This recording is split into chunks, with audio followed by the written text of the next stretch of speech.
Hello friends, आपका स्वागत है एक और एनालिसिस वीडियो में। बट बिफोर वी स्टार्ट, एक चीज़ देखिए बहुत इंपॉर्टेंट है। आप प्लीज़ वीडियो को लाइक और शेयर करिए, उससे मोटिवेशन मिलता है एवरी वीक एनालिसिस लाने के लिए। इस वीडियो में हम बहुत ही डिटेल एनालिसिस करेंगे थ्रू वेरियस टाइम फ्रेम्स की आगे क्या हो सकता है। मार्केट अभी एक इन्फ्लेक्शन पॉइंट पे खड़ा है, तो यहाँ से फिर वही बात है जो पिछले वीक में था कि यहाँ से ये काफ़ी ऊपर या काफ़ी नीचे जा सकता है। इस वीडियो में हम बात करेंगे कि अभी डेटा पॉइंट्स क्या कह रहे हैं, तो हम उस चीज़ को एनालाइज करने की कोशिश करेंगे। हम ये भी देखने की कोशिश करेंगे कि बड़े प्लेयर्स क्या करना चाह रहे हैं, जो कि हम एफआईआई डेटा से डिकोड करते हैं। और उसके बाद हम कुछ स्टॉक्स डिस्कस करेंगे जो हेवीवेट से जिनके रिजल्ट्स आए हैं और उनके चार्ट्स क्या कहते हैं। और उसके बाद फिर एक पिक मेरी तरफ से जो कि इन्वेस्टमेंट पिक होगा, इस बार ये थोड़े मिड से लॉन्ग टर्म के लिए होगा। तो वीडियो को पूरा देखिएगा और प्लीज़ लाइक करिए, शेयर करिए। अब एनालिसिस स्टार्ट करते हैं। तो ये एफआईआई डेटा से स्टार्ट करते हैं। अगर हम यहाँ पे एक चीज़ देखने की कोशिश करें तो अप्रैल में रिसेंटली सबसे बड़ी सेलिंग फिगर थी, जो कि ऑलमोस्ट 12,000 की थी। और जून में हमने डिस्कस किया था कि ये फिगर भी ऑलमोस्ट 16-17,000 की है, क्योंकि अगर ब्लॉक डील इसमें से हटा दिया जाए तो वो नेगेटिव हो जाएगा। अभी इस मंथ में ये ऑलमोस्ट खत्म होने पे है और हमें यहाँ दिख रहा है कि 12,000 करोड़ का सेलिंग हो चुका है। बट यहाँ पे एक इंटरेस्टिंग बात क्या है कि डीआईआई अगर आप देखोगे तो वो भी काफ़ी बाइंग किए हैं। ऐसा बाइंग फिगर डीआईआई का पहले नहीं था। यहाँ पे भी उन्होंने बैलेंस करने की कोशिश की थी और यहाँ से फिर मार्केट ऊपर गया था अप्रैल के बाद। यहाँ पे अगर आप देखो तो फिर से वैसा ही टाइप का सिनेरियो बन रहा है।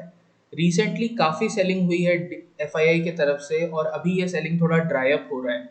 तो हमें देखना होगा गोइंग फॉरवर्ड ये बायर्स बनते हैं कि नहीं। अभी ये कंटिन्यूसली अपना जो माल है वो निकाल रहे हैं। अगर आप देखो ये एक बाइंग डे था, ये एक था, और उसके बाद नहीं है, सिर्फ दो बाइंग डेज, बाकी सारे सेल ऑफ हुए हैं। तो हमें ये देखना पड़ेगा कि अब आगे क्या होता है। तो ये हो गया एफआईआई का पोजीशन। सर्टेनली वो लोग बहुत ज़्यादा बुलिश अभी नहीं है इंडियन मार्केट में। मतलब कि वो यहाँ पे कैश पोजीशंस नहीं उठा रहा है। कैश में आप जब भी उठाते हो वो कोई छोटे टर्म का पोजीशन नहीं होता है, जनरली आप उसको थोड़े लॉन्ग टर्म के लिए उठाते हो, और इसीलिए कैश का पोजीशन मैटर करता है बिग हैंड्स का। अब डाउ को एनालाइज करते हैं। हम यहाँ मल्टी टाइम फ्रेम एनालाइज करेंगे, तो हम स्टार्ट करेंगे वीकली से, फिर हम डेली, और उसके बाद अगर ज़रूरत पड़ी तो आर्ली पे भी जाएंगे। तो अगर आप देखोगे यहाँ पे डाउ ने ये ट्रेंड लाइन तो तोड़ दिया था 14 जून को। उसके बाद फिर ये साइडवेज जा रहा है, अभी तक ये इस ट्रेंड लाइन के ऊपर नहीं जा पाया है। और यहाँ पे अगर आप देखो तो यहाँ पे एक रेंज बना के खड़ा है। अगर मैं आपको ये दिखाने की कोशिश करूं तो ये इसका एक रेंज है।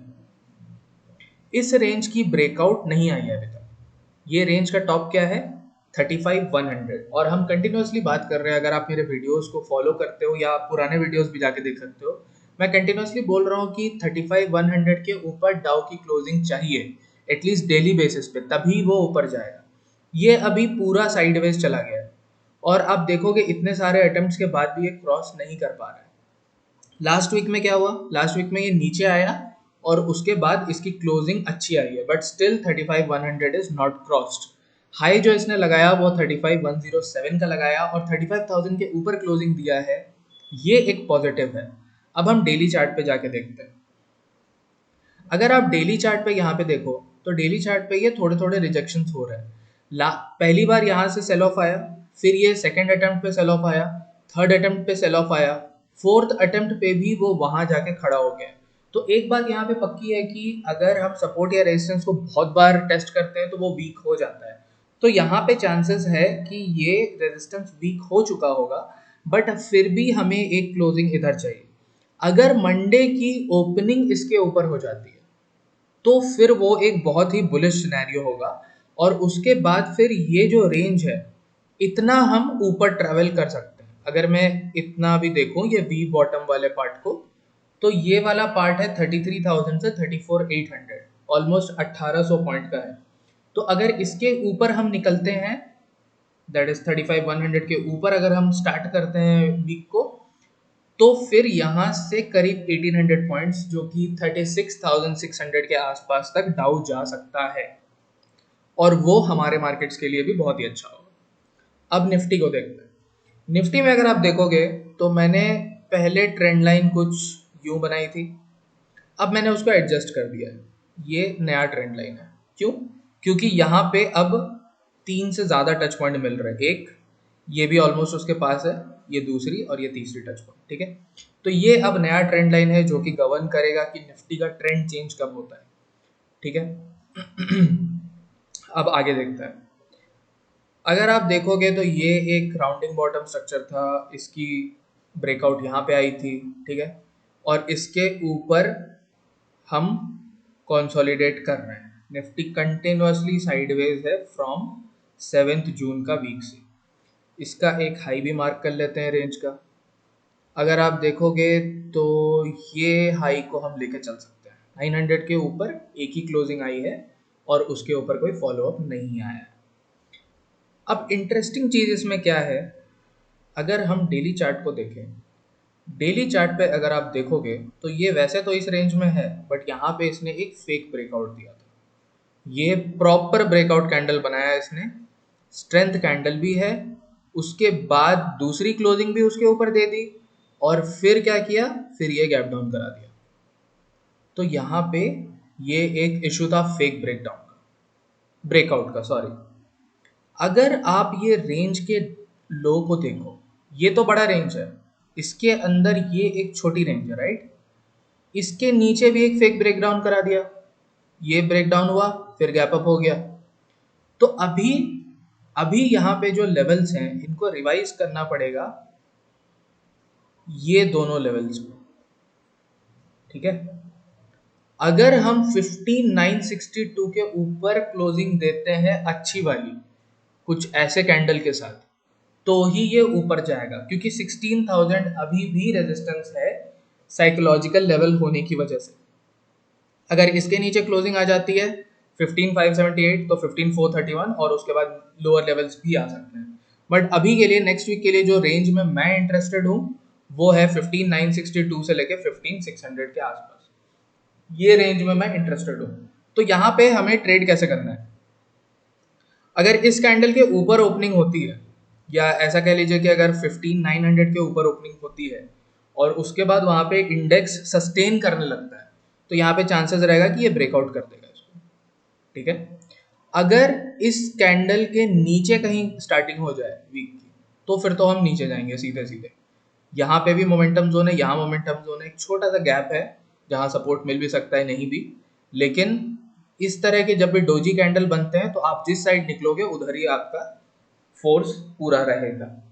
तो ये हो गया निफ्टी में। निफ्टी अभी भी रेंज्ड है 15,962 के ऊपर ही हम बोल सकते हैं कि ब्रेकआउट होगा। अगर वो होता है तो मैं अपने टेलीग्राम चैनल पर डाल दूंगा, लिंक डिस्क्रिप्शन बॉक्स में है, उसको ज्वाइन कर लीजिए, फ्री चैनल है। अब बैंक निफ्टी की बात करते हैं। बैंक निफ्टी में भी आप देखोगे एक सिमिलर ट्रेंड लाइन यहाँ पे है। इस ट्रेंड लाइन को अगर आप देखोगे तो यहाँ पे क्या हुआ है, ये जो करेक्शन आया फिर ये पूरा साइडवेज गया। तो अब इसकी रेंज मार्क कर लेते हैं, क्योंकि साइडवेज है तो रेंज होगा। ये लेवल एक हो गया और दूसरा ये लेवल हो गया, ठीक है। ये हो गया इसका साइडवेज रेंज। अब हम चलते हैं डेली चार्ट पे और देखते हैं क्या हुआ है। अगर आप देखोगे डेली चार्ट पे कुछ निफ्टी जैसा ही इसका बिहेवियर है, लेकिन ये निफ्टी से थोड़ा वीक है। ये सेल ऑफ हुआ, यहाँ पे ब्रेकआउट हुआ, अगले दिन फ्राइडे को ये रेंज के अंदर था। तो यहाँ पे बैंक निफ्टी ने क्लू दिया था कि मुझे ऊपर नहीं जाना है, बट निफ्टी ने वो क्लू नहीं दिया था, निफ्टी ऊपर बंद हुआ था, ठीक है। उसके बाद यहाँ पे हुआ, अभी अभी प्रॉब्लम इसमें क्या है मैं बताता हूँ। अभी इसमें प्रॉब्लम ये है कि यहाँ एक और ट्रेंड लाइन बनी हुई है। ये ट्रेंड लाइन को यहाँ ब्रेक किया और फिर नीचे आके यहाँ कंसोलिडेट कर रहा है, ठीक है। ये कैंडल काफ़ी स्ट्रांग थी फ्राइडे की, लेकिन जब तक 35,800 के ऊपर बैंक निफ्टी नहीं जाता है, यहाँ पे ये कंसोलिडेशन चलता रहेगा। क्लियर है? यहाँ पे कोई बड़ी मूवमेंट नहीं आ रही है जब तक 35,800 नहीं निकलता है। बस एक ही पॉजिटिव चीज़ है कि 35,000 के ऊपर ही इसने क्लोजिंग दे दिया, बट ये जो डोजी कैंडल बना था इसके हाई को निकाला नहीं है, तो यहाँ पे भी रेजिस्टेंस रहेगा। अगर आप निफ्टी को देखो तो निफ्टी उसके ऊपर क्लोजिंग दिया है, तो निफ्टी और बैंक निफ्टी थोड़ा अभी डीसिंक्ड चल रहा है। बैंक निफ्टी थोड़ा वीक चल रहा है, निफ्टी थोड़ा सा स्ट्रॉन्ग चल रहा है। फ्राइडे क्लोजिंग की बात करें तो बैंक निफ्टी काफ़ी स्ट्रॉन्ग क्लोज हुआ था, निफ्टी ठीक ठाक क्लोजिंग दिया है। तो अब यहाँ पे क्या करना है, यहाँ पे अगर आप ये ऊपर साइड पे कोई भी ओपनिंग देखते हो और अगर आपको बैंकिंग स्टॉक्स वगैरह में बाइंग करनी है, तो जब तक 35,800 क्रॉस नहीं होता है तो आप उसको अवॉइड करिए। और अगर आप इंट्राडे प्लेयर हो तो आप खेल सकते हो, लेकिन अगर इसके ऊपर कहीं आपको ओपनिंग मिलती है तो पोजिशनल बाय लेके मत चाहिए, क्योंकि यहाँ से हो सकता है फिर से सेल ऑफ आए। अगर इसके नीचे कहीं ओपनिंग हो जाती है, ये जो 3 कैंडल है इसके नीचे यहाँ कहीं ओपनिंग होती है, तो हाई चांसेस है कि हम वापस यहाँ पे आएंगे और इसको तोड़ भी सकते हैं इस बार। तो यहाँ पे मेरे लिए तो वेट एंड वॉच है, मैं बस यहाँ पे इंट्राडे पोजीशंस ले रहा हूँ और कुछ भी नहीं कर रहा हूँ। ठीक है, अब हम बात करते हैं कुछ शेयर्स की जिनके न्यूज़ आए हैं, दैट इज रिजल्ट्स आए हैं। तो हम आईसीआईसीआई बैंक की बात करते हैं। आईसीआईसीआई बैंक का रिजल्ट्स ठीक ठाक आया है, अच्छा है। तो अगर हम ये लास्ट वीक की कैंडल देखें तो ये काफ़ी स्ट्रॉन्ग कैंडल थी, इसने क्लोजिंग हाई पे बंद किया है और उसके पहले वाले कैंडल को तोड़ दिया है। तो अब अगर मंडे की ओपनिंग यहाँ कहीं ऊपर होती है तो आईसीआईसीआई बैंक भागेगा। ठीक है, ये भागेगा तो बैंक निफ्टी भागेगा। ये हो गया बैंकिंग सेक्टर के लिए पॉजिटिव। अब चेक करते हैं आईटीसी। आईटीसी ने भी काफ़ी अच्छे रिजल्ट्स दिए हैं। तो अगर आप आईटीसी का चार्ट देखोगे, आईटीसी काफ़ी टाइम से इसी रेंज में घूम रहा है, 200 से 240 की रेंज में। अगर आप लास्ट वीक की कैंडल देखो, ये एक स्ट्रॉन्ग कैंडल था, वॉल्यूम भी अच्छा है, और अभी ये 219 को अगर क्रॉस करता है तो ये 237 के आसपास तक जा सकता है। अगर आईटीसी यहाँ से अच्छा रैली एक देता है तो ये निफ्टी को पिक करेगा, क्योंकि आईटीसी अच्छा वेट होल्ड करता है निफ्टी में। तो ये एक पॉजिटिव बात हो गई। अब रिलायंस और एचडीएफसी देख लेते हैं। अगर हम रिलायंस की बात करते हैं तो रिलायंस ने क्या किया यहाँ पे, रिलायंस का रिजल्ट भी कल आया था, बहुत अप टू द मार्क नहीं है। जिस तरह के रिजल्ट हम रिलायंस से एक्सपेक्ट करते हैं वैसा तो नहीं है, बट बात यह है कि रिलायंस काफ़ी नीचे आया हुआ है, तो यहाँ पे ट्रेंड चेंज होने के चांसेस रहते हैं इस तरह के क्राइटेरिया में। लेकिन यहाँ पे अभी क्या है कि अगर ये बहुत छोटी कैंडल बना है रिलायंस ने, अगर रिलायंस यहाँ कहीं ओपनिंग देता है इसके ऊपर तो फिर ये वापस ऊपर जाने लगेगा, तो ये भी मार्केट को सपोर्ट करेगा। तो ये भी हमारा पॉजिटिव हो गया अगर ऊपर खुलता है। अगर यहाँ नीचे खुलता है तो रिलायंस मार्केट को पुल करेगा और बाकी दोनों मार्केट को चढ़ाएंगे। तो उस केस में bank Nifty can be stronger, लेकिन निफ्टी थोड़ा वीक रहेगा। तो डिसाइडर लेवल क्या रहेगा यहाँ पे, 2066 और 2153 कहाँ पे ओपनिंग होती है उस पर डिपेंड करेगा कि मार्केट का टोन क्या रह सकता है। मैंने आपको एक और चीज़ बताया था कि रिलायंस में आप बाइंग स्टार्ट कर सकते हैं अगर आपको कहीं 1900 लेवल्स के आसपास मिल जाए, ये इन्वेस्टमेंट के पर्पज से। तो इन केस अगर ये ब्रेकडाउन लेके इधर आता है और वापस ऐसा सपोर्ट लेना चालू करता है तो आप अपने पोर्टफोलियो में ऐड करना चालू कर दीजिए। इसमें ज़्यादा डाउनसाइड अब नहीं है, इसने बहुत ज़्यादा कंसोलिडेशन भी कर लिया है। तो 1834 से लेके 1900 के बीच में अगर आप बाइंग करते हो वो आपका बेस्ट बाइंग जोन है। और ऊपर साइड में मैं इसको जाते हुए देखता हूँ करीब 3000 विद इन अ ईयर, तो वो आप देख सकते हैं। अब चेक कर लेते हैं H D F C bank. H D F C bank अगर आप देखोगे तो लास्ट वीक तो इसमें नेगेटिव था, तो most of the banking stocks are positive, बस H D F C is negative. पता नहीं इसमें क्या चल रहा है, बट अंदर से कुछ तो प्रॉब्लम है इसमें, जिसके वजह से इसमें कोई बाइंग नहीं हो रही है। अगर आप देखोगे ये एक ट्रेंड लाइन था, इस ट्रेंड लाइन को भी इसने ब्रेक किया है। तो H D F C bank में सर्टनली कुछ ना कुछ इशू है, मुझे नहीं पता क्या इशू है, बट है, क्योंकि इसमें बाइंग नहीं हो रही है। This is what the price action से, कि इसमें कुछ तो प्रॉब्लम है। ठीक है, अब यहाँ पे क्या कर सकते हैं, देखिए यहाँ पे 1442 बहुत इंपॉर्टेंट लेवल है। अगर 1442 के ऊपर कहीं ओपनिंग होती है तो एक बार को हम ऊपर जा सकते हैं, तो ये मार्केट को सपोर्ट कर सकता है। लेकिन अगर इस वीक के क्लोजिंग के नीचे ओपनिंग हो जाए या 1442 के नीचे कहीं ओपनिंग हो जाए तो ये वापस फॉल करेगा टूवर्ड्स 1400 1396, जो कि यहाँ से 3% हो जाएगा। 3% अगर एच बैंक गिरेगा तो फिर ICICI जो सपोर्ट करेगा उसको ये बराबर कर देगा, तो बैंक निफ्टी फिर मूव नहीं करेगा। तो यहाँ पे अभी हमें क्या मिल गया, हमें यहाँ पे 2 स्ट्रॉन्ग स्टॉक्स मिल गए और 2 वीक स्टॉक्स मिल गए। तो ये चीज़ का आप ध्यान रखना अगर आप इंडेक्स ट्रेडर हो। अब एक बार IT की बात कर लेते हैं, तो इन्फोसिस देख लेते हैं। If you see Infosys, Infosys ने काफ़ी स्ट्रॉन्ग कैंडल बनाया है। ये एक रैली हुआ, पुल बैक, और फिर ये एक रैली की स्टार्ट है। अगर इन्फोसिस आपको कहीं से भी इसके हाई को तोड़ता हुआ नजर आए, दैट इज 1596 या 1600 आप ले लो, अगर 1600 को ब्रेक करता हुआ नजर आए तो यहाँ पे एक बहुत अच्छी रैली आएगी। तो ये चीज़ आप ध्यान में रखें। और अगर मैं TCS की बात करूं, अगर मैं TCS की बात करूं तो TCS भी ओवरऑल पॉजिटिव है, क्योंकि ये ट्रेंड लाइन सपोर्ट पे आ गया है। यहाँ से बाउंस हुआ, यहाँ से बाउंस हुआ, ये तीसरी बार भी यहाँ से बाउंस ले सकता है। और IT ओवरऑल स्ट्रॉन्ग है, तो IT भी निफ्टी को सपोर्ट करेगा। मेटल्स ने भी अच्छा कमबैक किया था, तो मेटल भी सपोर्ट करना चाहिए निफ्टी को। तो ये सारी बातें हो गई कि इंडेक्स कैसा रह सकता है।